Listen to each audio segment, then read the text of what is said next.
semua, kembali lagi bersama saya Angga, tutor ekonomi di Ayo Belajar. Nah, biasanya kalau udah di hari Kamis gini, di hari ini, biasanya tuh sobat-sobat belajar pasti udah ngumpul nih, udah mau siap-siap untuk belajar atau mempelajari tentang UTBK, untuk matematika UTBK. Kita udah siap untuk ngobrol-ngobrol santai UTBK di segmen Ayo Ngobrol UTBK. Nah, kali ini saya akan membahas beberapa bukan fakta unik tapi beberapa informasi mengenai UTBK.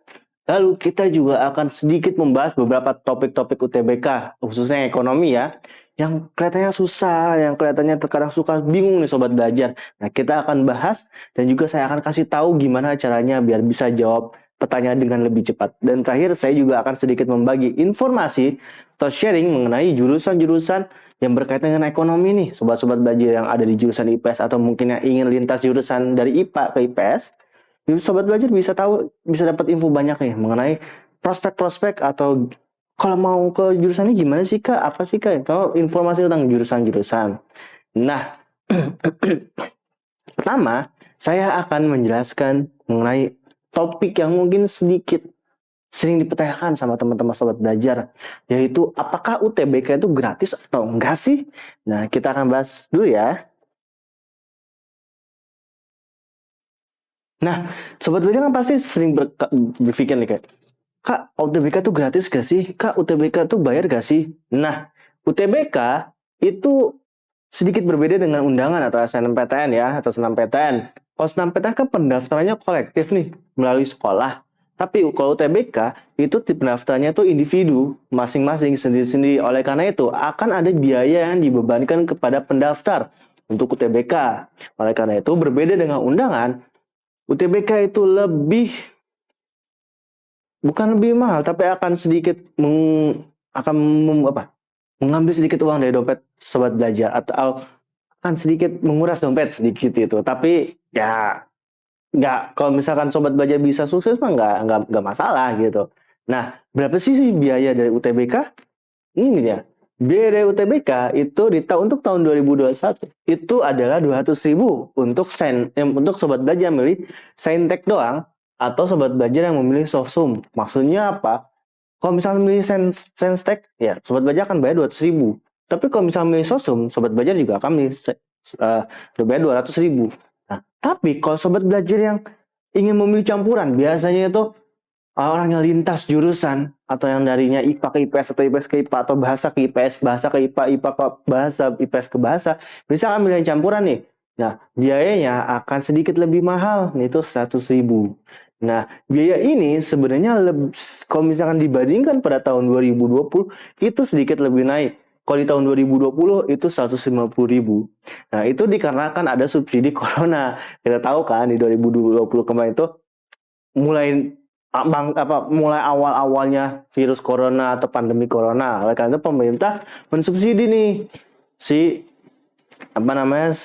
biayanya jadi nggak terlalu mahal. Nah, tapi kan di sekarang udah tahun 2021, biayanya akan sedikit dinaikkan menjadi biaya normal. Sebenarnya kalau di tahun 2020 nggak ada corona ya biayanya juga akan sama seperti ini gitu di tahun 2021. Jadi instead of kita bilang naik, lebih dikembalikan lagi ke normal biayanya. Nah, sobat belajar yang belum daftar harus siap-siap dulu ya.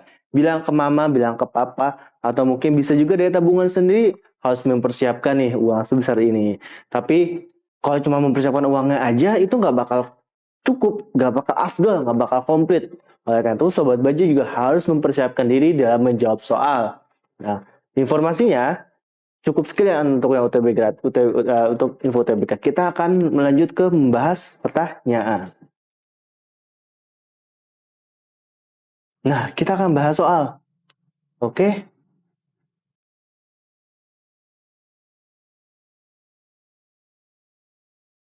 Nah, kita akan membahas materi ekonomi dengan pendapatan nasional dan pertumbuhan ekonomi. Sobat belajar bisa akses di link ini.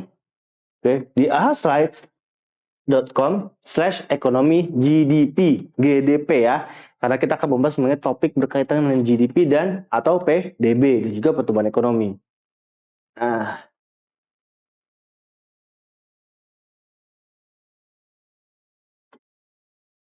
kita akan mulai ya. Kita bahas soalnya. Nah, silakan kamu join bisa di ahaslide.com ekonomi GDP. Nah, kita akan membahas materi ekonomi berkaitan dengan pendapatan nasional dan pertumbuhan ekonomi. Kita tidak hanya akan membahas tentang teori, kita juga akan membahas cara menjawab pertanyaan-pertanyaan ekonomi berkaitan pendapatan nasional dan pertumbuhan ekonomi dengan hitungan. Oke? Nah, kita akan berlatih menjawab cepat soal UTBK berkaitan dengan pendapatan nasional dan pertumbuhan ekonomi. Sobat belajar sudah nggak sabar kan? Nah, kita akan mulai ya. Nah, kita akan tunggu nih ada berapa orang yang daftar yang akan ayo sobat belajar atau yang belum yang berniat untuk belajar nih. Ya oke, kita akan mulai. Saya tunggu dulu sekitar 1 atau 2 menit ya. Yo, ada yang mau join? Sobat belajar masih belum login nih. Nih yang mau join tinggal ke ahaslide.com/ekonomi GDP ya. Oke, kita tunggu. Ya, belum ada yang masuk nih. Ayo masuk dong. Ya, yang belum ngambil HP-nya ya, HP-nya dicas dulu ya. Ya, HP-nya mau dicas dulu sepertinya. Ya, belum masuk. Ayo. Kita tunggu. Yang belum ngecas HP dicas dulu, yang belum nyalain laptop dinyalain dulu. Oke, yang mau login tinggal slash di ahaslide.com/ekonomi GDP. Wah, udah ada yang masuk nih. Udah siap nih. Tunggu beberapa orang lagi ya. Kita tunggu 1 menit lagi. Ayo, yang udah masuk ini coba tolong teman-temannya untuk segera masuk. Tinggalan nih pembahasan tentang materi ekonomi berkaitan dengan pendapatan nasional dan pertumbuhan ekonomi. Ini salah satu materi yang sering keluar. Saya lihat dalam beberapa tahun lalu itu pasti keluar dan soalnya pun bervariasi dan tingkat kesulitannya pun lumayan karena terkadang soal tentang pendapatan nasional itu berkaitan dengan hitungan. Oleh karena itu perlu nih latihan yang banyak dan kita lihat beberapa variasi soal. Wah, ada yang 2 orang, wih, namanya Kicing Hitin. Wah, namanya unik ya. Ada 2 orang nih. Oke, apakah 2 orang? Kita tunggu sekitar 30 detik lagi. Oke, kucing hutan. Wah, ini sepertinya kembar nih. Kucing hutan sama Kicing Hitin selalu masuk. Oke. Kita tunggu sekitar 20 detik lagi. Seperti barangkali ada yang masih mau masuk. Ayo, kucing hutan dan Kicing Hitin. Coba panggil teman-temannya yang di hutan. Ya, panggil singa hutan, buaya hutan. Panggil yang banyak. Kita akan masuk nih. Kita akan latihan materi-materi tentang pendapatan nasional dan pertumbuhan ekonomi. 5, 4, 3, 2. Oke, kita akan mulai aja ya. Nanti yang teman-teman sobat belajar yang mau ikutan, langsung aja join nih ke ya Ahaslide ekonomi GDP. Ada 3 orang nih. Yang satu lagi mau masuk ya. Kita cek dulu nih. Waduh, ada nama Tarzan. Aduh, bosnya nih datang nih ke Tarzan ya. Ini sobat belajar nama-namanya cukup unik ya. Malu kali gak mau menunjukkan nama aslinya. Oke, kita mulai ya. Ada kurang lebih 8 pertanyaan. Kita akan bahas satu-satu ya. Pertanyaan berikut ini yang tidak termasuk dalam perhitungan PNB Indonesia adalah, ada 5 pertanyaan. Saya kasih waktu 50 detik untuk menjawab. Ada gaji tenaga kerja Indonesia di Arab Saudi, keuntungan bank asing di Indonesia, keuntungan kantor cabang BUMN di Kuala Lumpur, gaji pekerja Indonesia di bank asing di Indonesia, dan gaji para diplomat di luar negeri. Ayo. Kasih waktu. Ya, kasih waktu. Semua sudah menjawab. Jawabannya salah. 3 orang ini kompak ya. Berarti sobat belajar di rumah belum harus sedikit lagi belajar tentang PNB dan PDB. Kita akan bahas ya. Nah, ya poinnya 0 semua ya. Kita akan jawab nih. Kenapa yang jawabannya itu bukan E? Nih. Nah, kita harus membedakan mana itu PDB dan mana itu PNB. Nah, PDB itu adalah pengertiannya adalah jumlah total nilai harga pasar dari produk barang dan jasa dalam suatu periode tertentu di dalam suatu negara yang diproduksi secara domestik. PDB itu domestik. Oke. Sedangkan kalau PNB itu bergantung dari warga negara. Oke. Jadi, kalau yang diproduksi, kalau kita berbicara tentang skupnya itu domestik, itu kita berbicara tentang PDB. Tapi kalau kita berbicara mengenai warga negara, itu kita masuk dalam PNB. Oleh karena itu, Sobat Baja harus hafalkan term sini. PDB itu berkaitan dengan dalam negeri atau domestik. Mau itu warga negara apapun, kalau misalkan dia memproduksi di dalam suatu negara, secara domestik, itu masuk PDB. Sedangkan kalau PNB itu berdasarkan nasionalistik, atau mungkin secara warga negara. Warga negara Indonesia dimanapun mereka berada itu akan masuk ke PNB. Misalkan warga negara Indonesia di Indonesia, di Malaysia, atau yang ada di Zimbabwe, dia akan terhitung dalam PNB. Tapi dia tidak akan terhitung dalam PDB.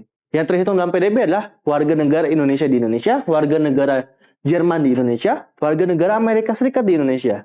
Gitu. Jadi yang harus sobat belajar hafalkan atau pahami baik-baik adalah PDB itu berkaitan dengan dalam negeri, domestik. PNB itu berkaitan dengan warga negara. Maka dari itu, jikalau ada soal seperti itu lagi, sobat belajar harus bisa membedakan. Nah, saya kasih sedikit perumpamaan.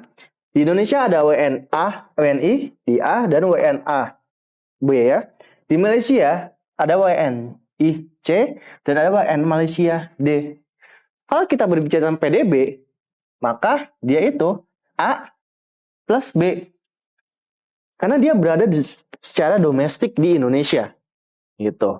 Tapi kalau kita berbicara tentang PNB, itu adalah A plus C. Kenapa? Karena dia sama-sama warga negara Indonesia. Jadi, kalau kita berbicara PNB, dia akan berbicara tentang oke, ini orang Indonesia atau bukan gitu loh. Tapi kalau di PDB kita bicara ini itu mereka kerjanya di Indonesia atau enggak gitu loh. Jadi kalau tadi jawaban yang benar itu adalah B, yaitu kerja asing pekerja. Bentar, saya lupa jawabannya tadi apa. Oke. Kita mundur dulu.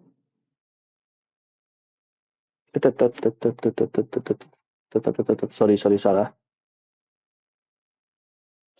Balik lagi. Maaf. Oke, kalau tadi itu jawabannya adalah yang B, keuntungan bank asing Indonesia. Karena bank asing Indonesia itu masuk dalam PNB. Kalau misalkan tadi gaji tenaga kerja Indonesia di Arab Saudi, masuk gak PNB? Masuk, karena dia warga negara Indonesia di Arab Saudi. Berarti dia masuk dalam PNB. Kalau keuntungan kantor cabang bank BUMN di Kuala Lumpur, masuk PNB? Masuk, karena dia itu adalah kepemilikan Indonesia yang ada di luar negeri. Dia masuk ke dalam produk nasional bruto. Gaji pekerja Indonesia di bank asing Indonesia masuk PNB juga karena dia statusnya warga negara Indonesia. Dan gaji para diplomat di luar negeri juga masuk dalam PNB karena dia adalah diplomat Indonesia yang ada di luar negeri. Jadi warga negara itu warga negara Indonesia. Berarti keuntungan bank asing di Indonesia yang bukan termasuk PNB. Kita next saja.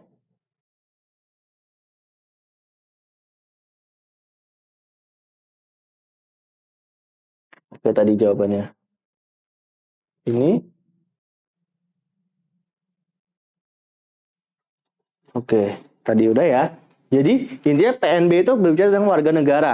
PDB itu berbicara tentang domestik. Oke. Kita lanjut ke pertanyaan kedua. Ya. Besarnya PDB dan PNB di suatu negara dapat dibedakan dengan menghitung A. Pendapatan faktor produksi luar negeri. B. Pendapatan faktor produksi dalam negeri. C. Pendapatan neto atas faktor produksi luar negeri. D. Selisih antara nilai ekspor dan impor. Dan E. Pembayaran transfer. Ayo, jawabannya mana? Kasih waktu ya. Yo, pikir-pikir. Jangan salah ya. Dosa nggak apa-apa sih, namanya juga masih belajar. Salah lagi. Yang benar adalah C, pendapatan neto atas faktor produksi luar negeri. Tuh kan saya bilang pendapatan nasional itu agak sedikit tricky dan juga agak sedikit sulit nih. Makanya sobat belajar harus belajar baik-baik, harus latihan banyak-banyak. Nah, kita lihat jawabannya masih pada nol semua, masih belum beruntung. Nah, kenapa? Agak sedikit belum ya. Nah, jadi yang membedakan selisih antara PDB dan PNB itu bisa dihitung dari faktor netonya. Kita tahu kan rumus PDB itu adalah C plus I plus G plus NX. Oke? Nah, lalu rumus PNB itu adalah sebenarnya PDB ditambah pendapatan neto.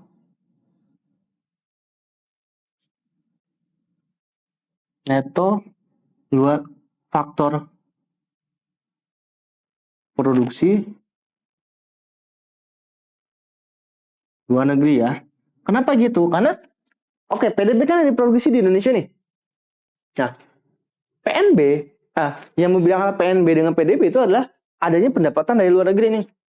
Nah, oleh karena itu perlu dihitung kan pendapatan dari luar negerinya. Nah, tapi ingat, ketika seorang warga negara Indonesia di luar negeri, misalkan siapa ya namanya? Misalkan sobat belajar kerja di Malaysia. Nah, sobat belajar itu perlu bayar pajak, perlu bayar retribusi, dan perlu bayar hal-hal lainnya, legalitas dan lain-lain kan. Otomatis pendapatan sobat belajar yang mungkin tadinya 100 juta per tahun, itu harus dikurangi pajak dan lain-lain. Bersihnya tuh mungkin hanya 60 juta. Nah, itu yang baru dimasukkan ke dalam perhitungan PNB. Gitu. Jadi nggak serta-merta, gaji sobat belajar secara 100 juta, jadi dimasukkan ke dalam 100 juta ke dalam PNB. Enggak, tapi harus dihitung netonya dulu. Karena sobat belajar yang ada di luar negeri masih punya kewajiban-kewajiban lain. Itu bayar pajak, bayar retribusi, mungkin kalau misalkan sobat belajar itu adalah pengusaha impor-ekspor, mungkin bayar biar bea masuk, dan mungkin bayar denda imigrasi dan lain-lain. Nah, sobat belajar itu harus dikurangi dulu dengan beban-bebannya, sehingga pendapatan netonya itu yang akan masuk. Jadi kalau tadi kan ada yang pendapatan faktor produksi luar negeri. Kalau pendapatan doang itu berarti pendapatan kotornya. Yang masuk adalah pendapatan netonya yang sudah dikurangi beban-beban. Gitu. Nah, kan mumpung kita lagi membahas ini, kita akan bahas yang lain nggak? Nah, lalu habis PNB, di bawahnya itu ada produk nasional neto. Maksudnya apa?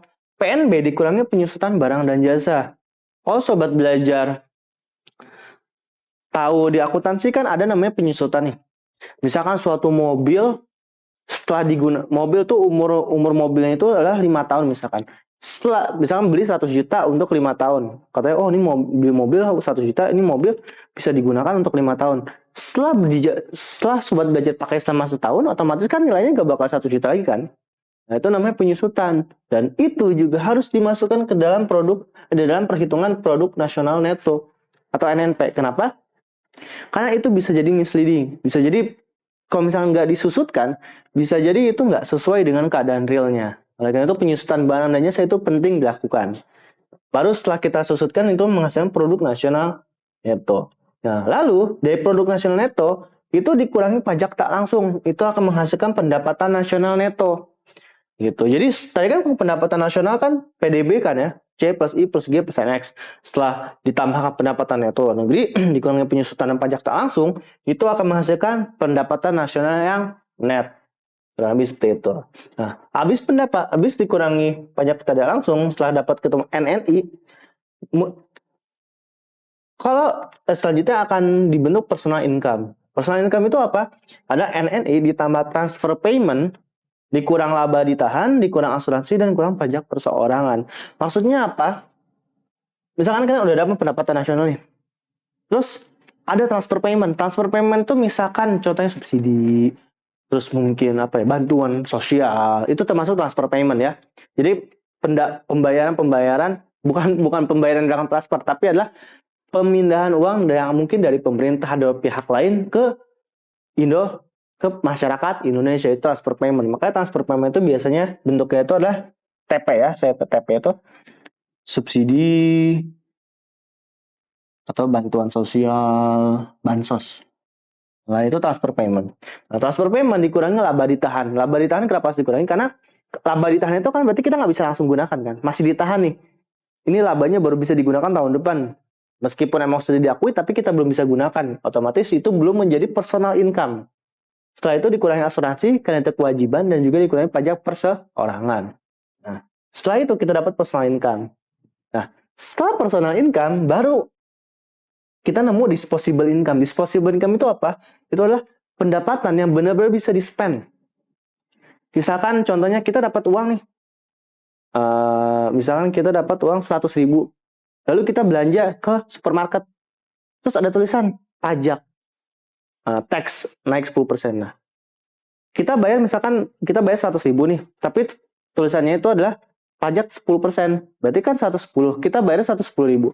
Tapi kan the real spendingnya itu cuma 100. Nah, termnya sama kayak di sini.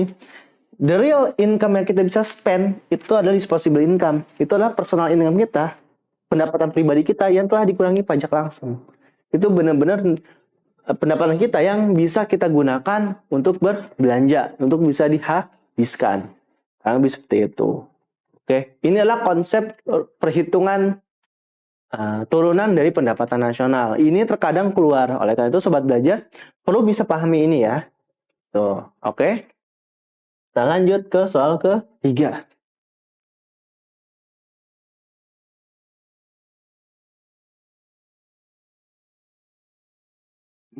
Mau ya? Oke. Apabila nilai PNB lebih kecil daripada PDB, maka perekonomian suatu negara memiliki ciri-ciri sebagai banyaknya terdapat sektor informal yang tidak tercatat dalam PDB, neraca perdagangan defisit, investasi asing di lokal lebih besar daripada investasi lokal di luar negeri, penggunaan pemerintah terlalu banyak, konsumsi masyarakat luar negeri terhadap barang Indonesia rendah. Yang jawabannya apa?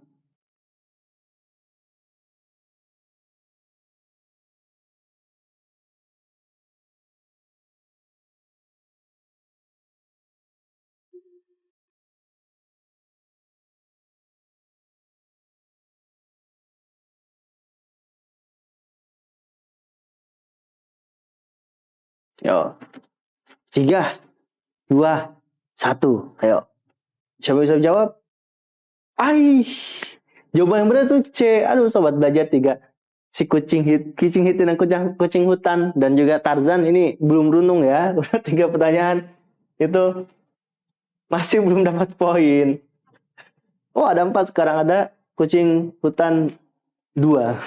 Nah, kenapa sih jawabannya C? Kenapa bukan sektor informal banyak yang tidak tercatat, atau neraca perdagangan defisit, atau tadi itu penggunaan pemerintah terlalu banyak, atau konsumsi luar negeri rendah? Itu jawabannya adalah investasi lokal yang tadi C. Kenapa jawabannya itu? Kita kembali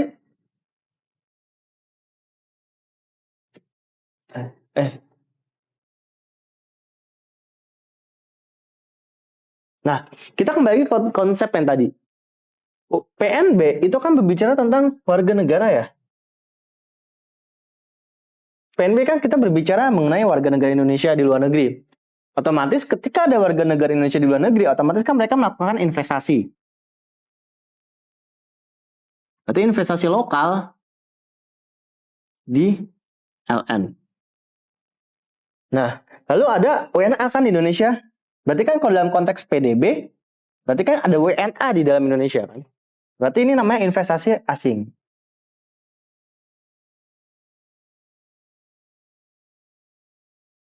Oke.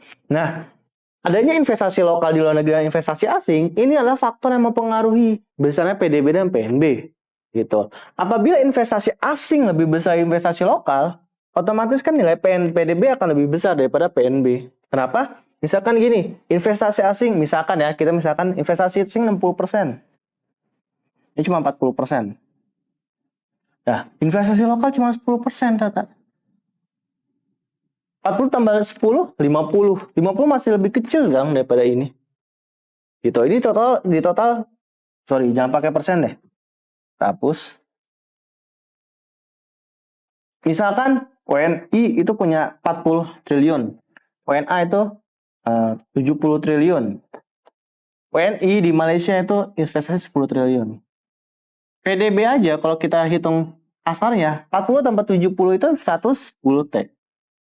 Tapi kalau kita lihat hitung PNB, 40, kamu sama aja kan, 40 tambah 10 T itu cuma 50 T. Otomatis apabila banyak investasi lokal di luar negeri itu lebih kecil dibandingkan investasi asing di dalam negeri, itu bisa menyebabkan PNB itu lebih kecil daripada PDB gitu loh. Hal ini juga mengindikasikan bahwa perekonomian suatu negara itu sangat bergantung dengan investasi asing, dengan keberadaan asing di luar negeri. Oleh karena itu, perlu adanya keseimbangan dalam konteks investasi. Kalau misalnya terlalu banyak seperti ini, misalnya 70-40 benar-benar berat, itu bisa menyebabkan apabila asingnya pergi, perekonomian kolaps gitu. Gitu. Oke. Jadi kalau pokoknya apabila yang harus diingat lagi ada konsepnya ini, dalam negeri dan warga negara. Jadi kalau investasi lokal di luar negeri lebih dikit daripada investasi asing dalam negeri, itu menyebabkan PDB lebih besar daripada PNB. Kita lanjut ke pertanyaan nomor 4. Oke. Kucing hitam. Oke, kita mulai aja.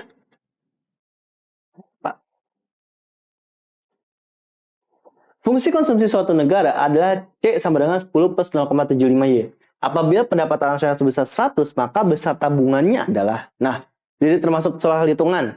Ya, siapa yang akan benar jawabannya? Kan saya sudah bilang kan, sebenarnya sudah bilang sebelumnya, pendapatan nasional terkadang tuh soalnya itu konsep, pemahaman, tapi terkadang juga soalnya hitungan. Karena itu sobat belajar harus bisa balance nih, belajar konsepnya dan juga belajar hitungannya. Oke. 4 orang ini, kucing hutan bersaudara, kucing hitam dan Tarzan, siapa yang akan benar jawabannya? Wih, ada satu nih yang benar nih, jawabannya 15. Yang benar ya. Wih, Tarzan benar. Yang lain masih harus semangat ya. Masih ada sekitar 4 soal lagi yang akan kita bahas. Nah, pertanyaannya, kenapa sih Kak bisa segitu nilainya? Nah, kok enggak? Nah, fungsi konsumsi itu adalah C sama dengan A plus BY. Nah, C plus AB itu apa sih Kak maksudnya? C sama dengan A plus B. A itu adalah konsumsi autonomous. Adalah konsumsi yang pasti ada. Gak mungkin gak ada. Konsumsi wajib pasti ada. Berapapun pendapatan kita, apabila pendapatan kita nol, nih, misalkan nih, Y kan pendapatan nasional ya, GDP ya. Mau GDP kita 0, C sama dengan A plus B. Y-nya 0, A plus B 0. Kan B dikali 0 kan 0. C sama dengan A. Jadi meskipun Y-nya ada, tapi Y-nya 0, nggak ada pendapatan, kita tetap harus ada konsumsi sebesar A. Itu namanya konsumsi autonomous. Autonomous consumption. Itu konsumsi yang benar-benar wajib. Mendasar, yang meskipun pendapatan kita nggak ada, kita tetap akan konsumsi itu. Contohnya apa? Makanan. Meskipun kita benar-benar nggak ada pemasukan, kita tetap makan. Gitu. Kalau nggak kita bakal kelaparan gitu. Oleh karena itu, A itu adalah konsumsi autonomous. Nah, B itu apa sih Kak? Oke, dari sini aja ya. A plus BY.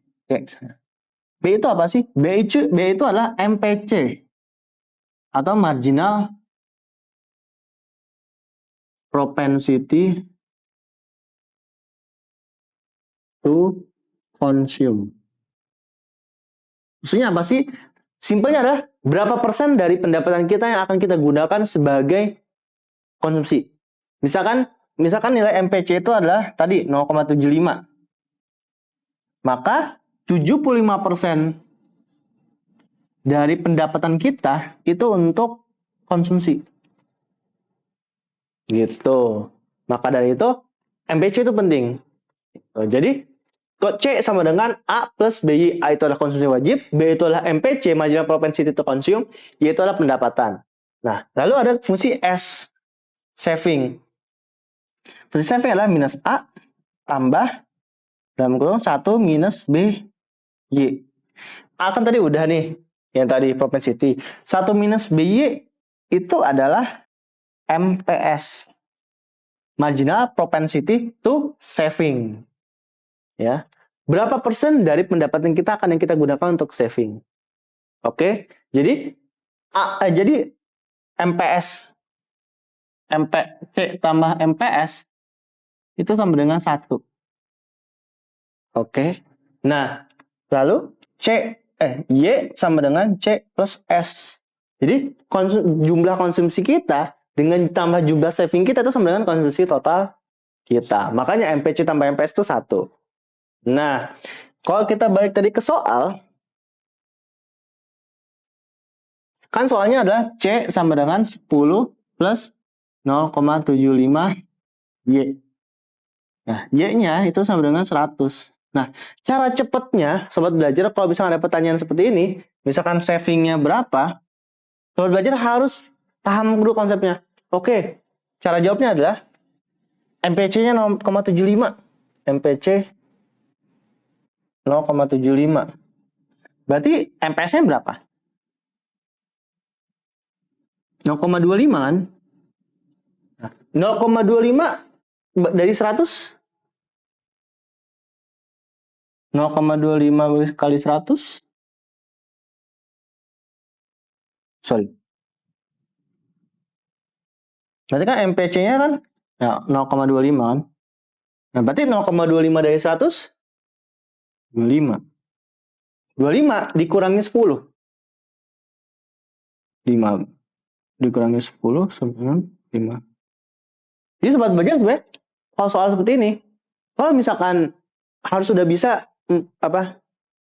langsung ngotret-ngotretnya, langsung catatannya.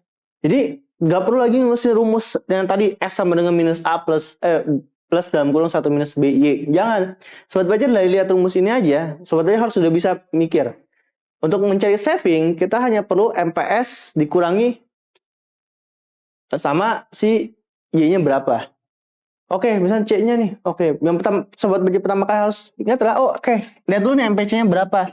MPC-nya 0,75, berarti MPS-nya itu 0,25. Nah, 0,25 dikali 100 saja. 25. 25 dikurang si A. 10. Oke, itu cepat. Kalau misalnya Sobat Belajar melihat soal seperti ini, Sobat Belajar harus lihat materi langsung tuju ke MPC-nya untuk bisa dapat MPS-nya. MPS-nya dari Y-nya itu berapa, baru nanti hasilnya dikurang si A.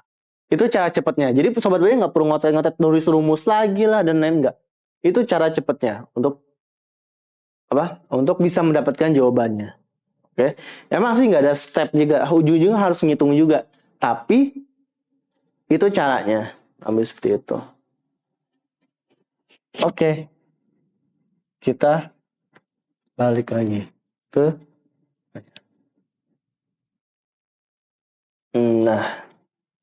oke. Pertanyaan kelima, ayo masih semangat ya, masih ada sekurang lebih 4 pertanyaan lagi. Jika fungsi konsumsi C sama dengan 300 plus 0,8 Y dan pemerintah menurunkan pengeluaran subsidi untuk BBM sebesar 70 triliun, maka PDB akan A berkurang Rp 70 triliun, B bertambah Rp 70 triliun, C berkurang Rp 280 triliun, D bertambah Rp 280 triliun, dan berkurang 350 triliun. Oke.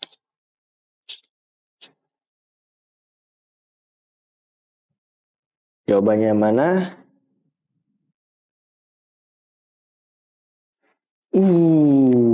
Gak ada yang menjawab benar. Oke. Nah, nggak ada jawab benar nih. Kita lihat. Jawaban yang benar sebenarnya adalah bukan 350 triliun. Apa sih, Kak? Kita lihat dulu nih jawaban yang benar. Masih si Tarzan nih, belum ada bisa jawab lagi nih. Pertanyaan cukup sulit ya. Nah, gimana sih cara menanyakan? Kalau kita berbicara mengenai pendapatan bertambah, pendapatan berkurang. Misalnya kita rumus.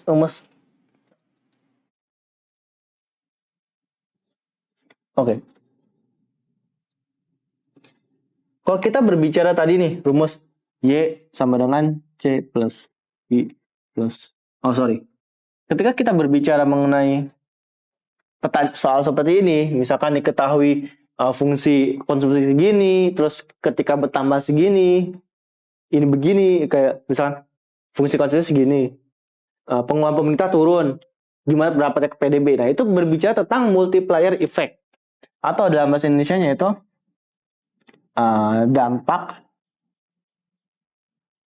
pengganda. Maksudnya apa? Misalkan nih, kita tahu kan rumus C sama dengan Y sama dengan C plus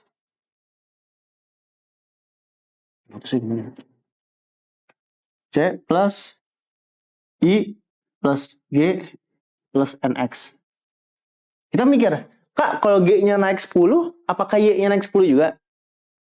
Nggak segampang itu. Terkadang kalau G-nya naik 10, bisa jadi Y-nya naik 700, naik 800. Nggak ada yang tahu gitu. Gimana cara mengukurnya? Itu menggunakan angka pengganda atau si multiplier. Ya. Di sini ada 3 multiplier yang harus diingat oleh sobat belajar. Ada namanya government multiplier berkaitan dengan si G ini. Ada investment multiplier berkaitan dengan si E ini. Dan ada namanya tax multiplier. Kak, tax itu dari mana? Tax itu berpengaruh di G dan si C. Kenapa? Tax ini, konsumsi itu berpengaruh negatif ya. Kalau ini positif. Kenapa sih, Kak?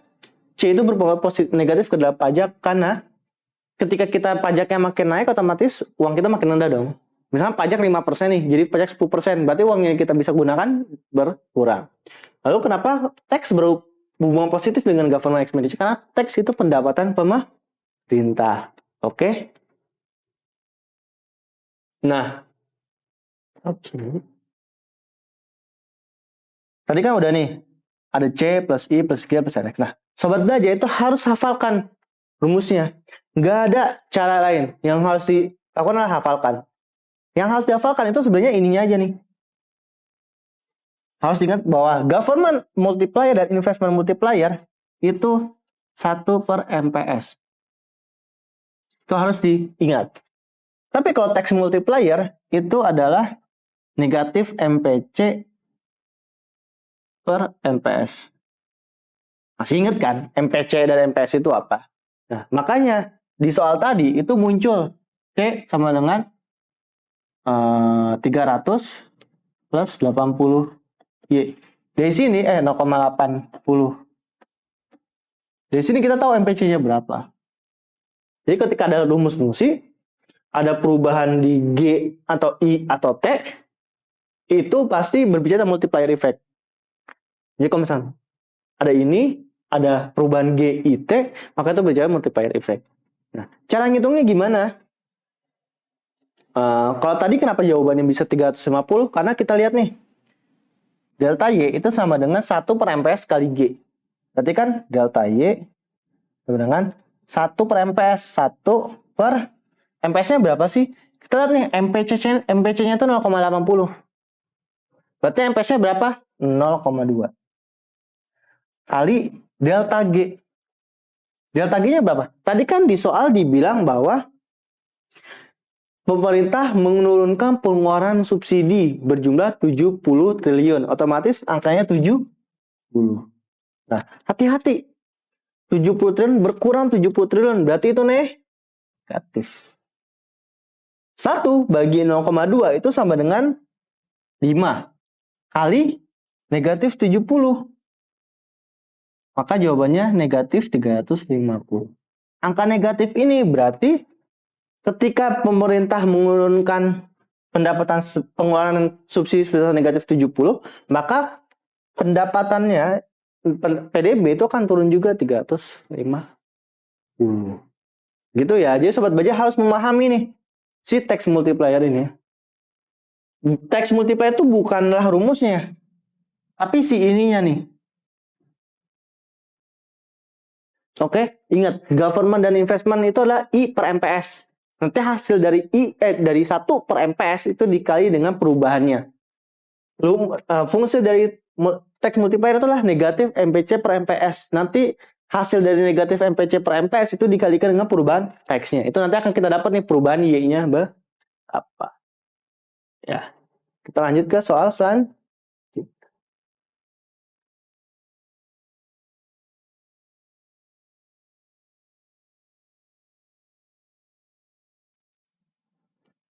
Pertanyaan nomor 6. Kita akan bicara mengenai diketahui nilai pajak sebesar 0,04 dan MPC sebesar 0,4. Hitunglah nilai pengganda pajak. Oke. Apakah A 0,67, B 0,33, C negatif 0,67, D negatif 0,33 dan terakhir negatif 0,5.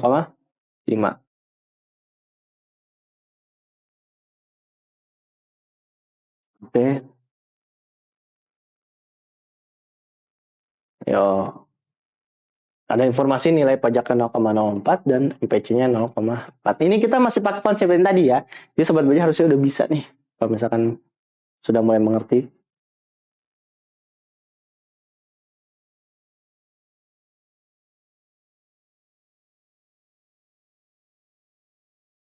Ya. Ada yang bisa jawab? Gagal lagi nih. Jawabannya itu C, negatif 0,67. Susah ya emang pendapatan nasional gitu. Belajar harus memanfaatkan pertemuan ini untuk bisa mendapatkan ilmu yang banyak ya. Nah, masih Tarjan nih, paling unggul.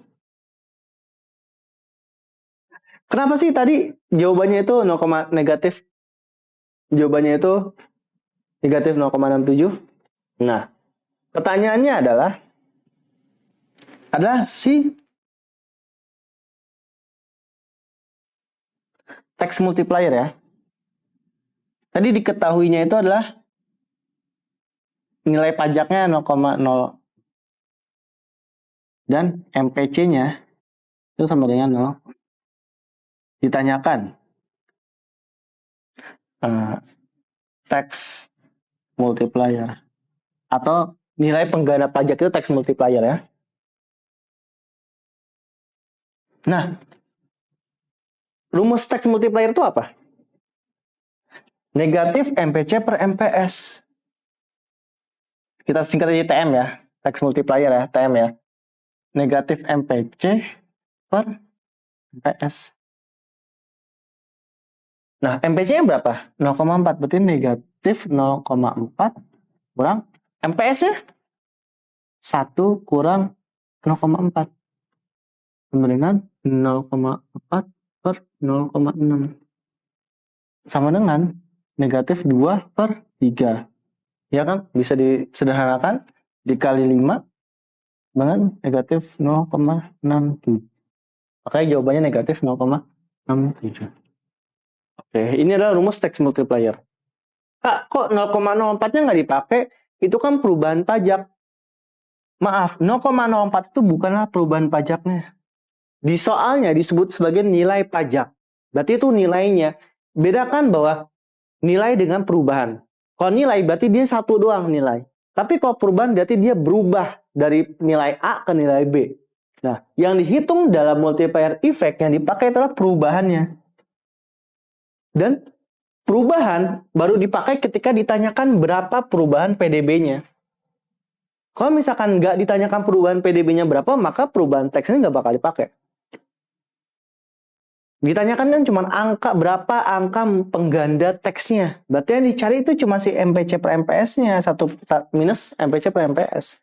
Sama halnya dengan yang investment sama government multiplier. Kalau ditanyakannya berapa nilai investasi, berapa nilai investment multiplier atau berapa nilai government multiplier. Ya, yang jadi cuma 1 per MPS-nya aja. Gitu, yang dicatat ya, yang dihitung ya. Perubahan G dan perubahan I-nya pun nggak bakal dihitung. Kalau ditanya berapa dampaknya kepada PDB baru dipakai itu. Oke. Jadi untuk konsep soal-soal seperti itu ada beberapa jenis kayak tadi nih. Ada yang berapa savingnya. Kalau ini berapa government. Tadi sempat berapa dampaknya ke PDB. Kalau sekarang berapa multipliernya. Oke, jadi ada 3 tipe nih. Detailnya 3 udah dibahas nih. Sobat Belajar harus bisa latihan lagi ya. Karena kita udah cukup nih membahas tentang pendapatan nasional, kita akan membahas tentang pertumbuhan ekonomi. Ada 2 soal nih tentang pertumbuhan ekonomi.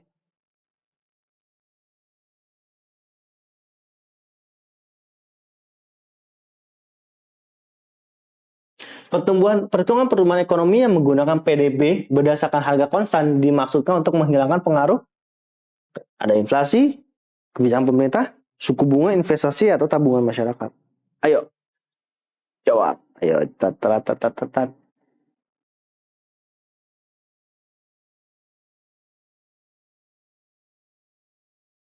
Ya, apakah inflasi? Nah, kalau pertumbuhan ekonomi itu kan berapa? Dari namanya aja kita udah tahu ya, berapa sih ekonominya itu berkembang? Berapa persen ekonominya tumbuh? Itu yang sering bicarakan kalau misalnya baca berita pertumbuhan ekonomi Indonesia 5%. Pertumbuhan ekonomi emang nilainya nggak bakal terlalu gede-gede ya. Mungkin masih cuma sekitar 5%. Kalau misalkan naik sampai 10% itu terlalu tinggi. Itu nggak bagus juga. Nah, 3, 1. Apa jawabannya? Ada yang bisa nggak? Wis, yes, ada yang benar nih. Berarti sobat belajar ini yang udah pernah belajar. Yang siapa? Oke, Kicing Hitin berhasil nih. Ayo Kicing Hitin, masih ada 1 pertanyaan lagi. Kita akan susul si Tarzan. Nah, kenapa sih Kak jawabannya inflasi? Nah, kita pertama harus tahu dulu jenis PDB. Jenis PDB itu ada 2. Ada PDB nominal atau menggunakan tahun berlaku.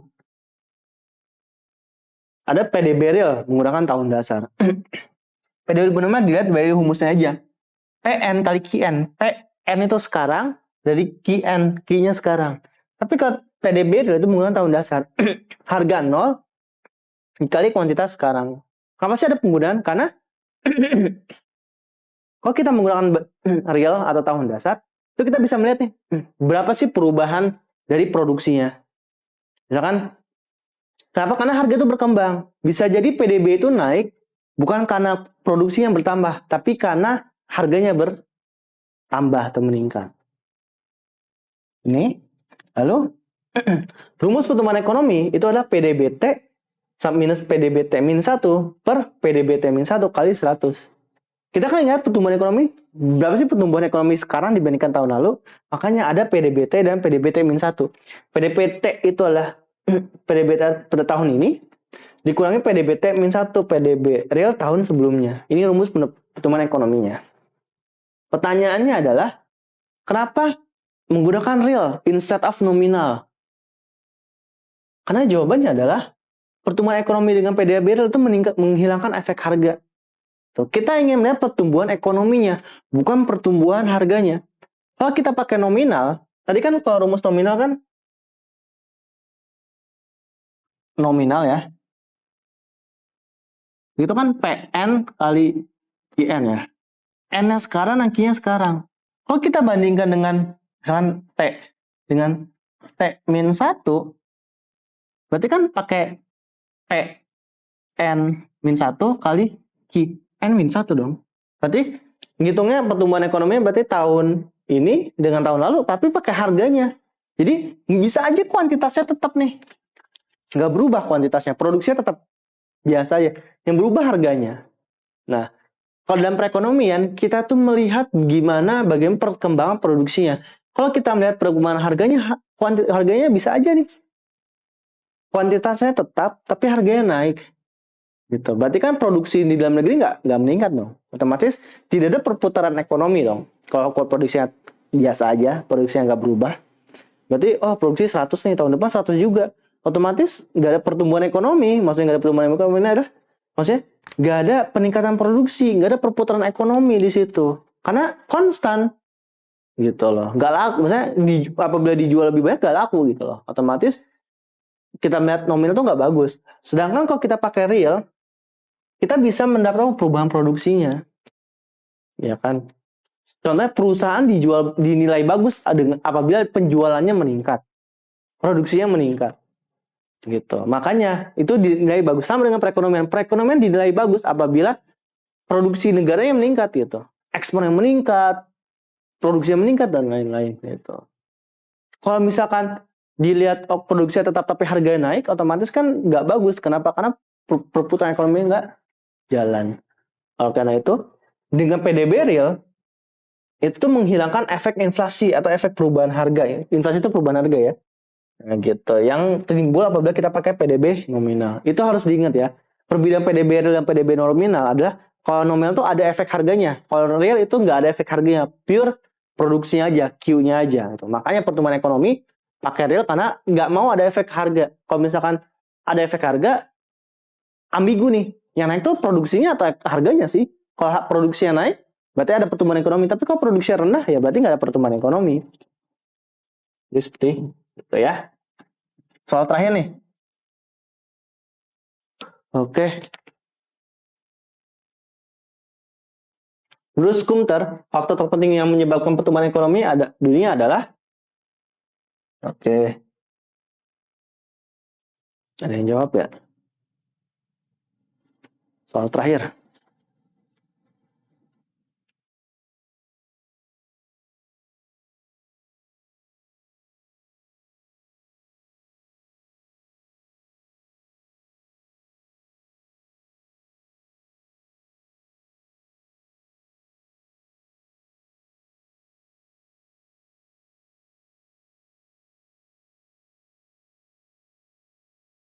Wih, gak ada yang benar. Ya, yang menang adalah Tarzan ya. Oke. Ada kurang lebih sekitar 5 teori pertumbuhan ekonomi. Ada menurut Skumter, Rostow, Harrod-Domar, Solowswan, dan Romer. Kalau menurut Skumter, pengusaha itu menciptakan inovasi. Kenapa sih? Contohnya gini, pengusaha kan itu mencari keuntungan kan. Otomatis apabila pengusaha ingin menang daripada pengusaha lainnya, dia harus berpikir, apalagi sih yang aku harus ciptakan, apalagi sih yang aku harus kembangkan. Makanya ketika dia bisa menciptakan inovasi, dia bisa meningkatkan performa perusahaannya kan. Gitu. Otomatis dia akan meningkatkan pertumbuhan ekonomi. Oke, misalkan tadinya cuma bisa produksi 100, karena dia melakukan inovasi, dia bisa memproduksi 150. Otomatis bagus dong. Nah, makanya pengusaha itu menciptakan inovasi yang melit ke pertumbuhan ekonomi. Lalu teori Rostow. Teori Rostow itu tentang 5 tingkatan pertumbuhan ekonomi. Dari tradisional, lepas landas, dewasa, maturity, dan mass consumption. Ada teori Harrod-Domar. Nah, teori Harrod-Domar itu berfokus pada melakukan investasi terhadap barang modal. Kita tahu bahwa dalam perekonomian ada kombinasi tenaga kerja dan barang modal kan. Nah, Harrod-Domar tuh bilang bahwa oke, kita harus tekankan nih produksi barang modalnya, investasi barang modalnya. Setiap tahun tuh harus ganti barang modal sehingga bisa meningkatkan pertumbuhan ekonomi. Ada teori Solowswan, neoklasik itu faktor perekonomian itu dipengaruhi oleh tenaga kerja dan barang modal. Itu teori cukup neoklasik. Dan terakhir ada teori Romer, di mana dia agak sedikit menyempurnakan teori Solow yang bilang pertumbuhan ekonomi itu nggak cuma tenaga kerja dan modal, tapi juga perlu ada teknologi dan pengembangan tech yang mendukung penggunaan faktor produksi tenaga kerja dan modal. Lebih seperti itu ya. Nah, kita udah nih capek nih, 8 soal kita bahas nih. Oleh karena itu, saya akan kasih share beberapa informasi mengenai guru ekonomi. Nah, siapa sih yang pengen jadi guru ekonomi di sini? Harus beda ya. Ada jurusan ilmu ekonomi dan juga ada jurusan pendidikan ekonomi. Yang mau jadi guru itu masuk ke pendidikan ekonomi. Kalau yang ingin jadi researcher, kerja di perusahaan atau yang lain-lain, dia akan masuk ke jurusan ilmu ekonomi. Nah, universitas apa aja sih yang ada pendidikan ekonominya? Di sini kurang lebih ada sekitar 7 yang saya cantumkan. Ada Universitas Negeri Jakarta, Universitas Pendidikan Indonesia, Universitas Negeri Semarang, Universitas 11 Maret, Universitas Lampung, Universitas Negara Yogyakarta, Negeri Yogyakarta, dan Universitas Jenderal Sudirman. Tapi nggak hanya 7 ini, masih banyak lagi universitas yang membuka pendidikan ekonomi. Terlalu banyak kalau dicantumkan di sini. Oke, kurang lebih seperti itu ya. Nah, kalau Sobat Belajar masih mau tahu tentang UTBK, datang lagi ya ke segmen Ayo Ngobrol selanjutnya. Nah, karena sekarang belajar itu sudah mudah, maka ayo belajar. Sekian dari saya, terima kasih. Jangan lupa belajar, karena sekarang belajar itu mudah. Ayo belajar!